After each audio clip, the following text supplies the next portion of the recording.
ভোটের তারিখ যতই ঘনিয়ে আসছে, বরগুনার দুটি সংসদীয় আসনে বাড়ছে নির্বাচনী উত্তাপ।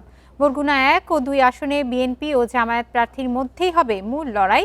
তবে বিএনপির কর্মীদের বিরুদ্ধে হুমকির অভিযোগ জানিয়ে প্রশাসনকে কার্যকর ভূমিকা নেওয়ার আহ্বান জামায়াতের প্রার্থীর।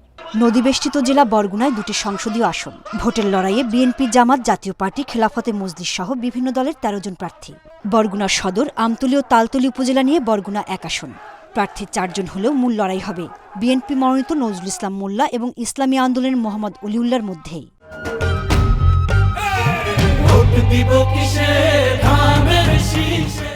রাস্তাঘাট উন্নয়নমূলক কাজ হবে, সাধারণ ব্যবসা বাণিজ্য যারা করে তাদের কোনো সমস্যা হইবে না।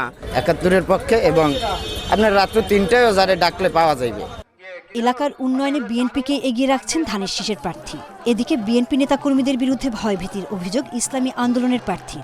35 বছর পরে মনোনয়ন দিয়েছে এবং বিএনপি যতবার রাষ্ট্র ক্ষমতায় ছিল, যে জায়গায় বিএনপির এমপি ছিল সেই সমস্ত এলাকায় অভূতপূর্ব উন্নয়ন হয়েছে। ইদানিং বিভিন্ন জায়গায় আমাদের নেতাকর্মীদের বাসা বাড়িতে গিয়ে হুমকি পর্যন্ত দেওয়া হয়েছে যে ভোট কাটা হবে, ঘরে আগুন দেওয়া হবে। এ ধরনের বিভিন্ন জায়গা থেকে আমাদের কাছে অনেক রিপোর্ট আসতেছে। বামনা, বেতাগী ও পাথরঘাটা উপজেলা নিয়ে বরগুনা 2 সংসদীয় আসনে লড়ছেন 9 জন।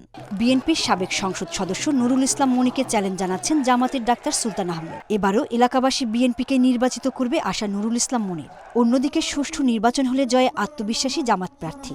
আমার সাথে কোথাও কারোর সাথে কোনোদিন কোনো ঝগড়া হয়নি। আমি 2 বছর স্বতন্ত্র হয়েছি, তখনও কোনো অসুবিধা হয়নি।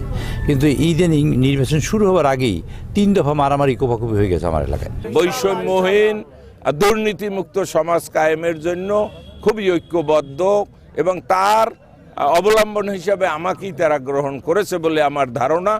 এদিকে শান্তিপূর্ণ পরিবেশে ভোটের সব প্রস্তুতির কথা জানিয়েছে পুলিশ।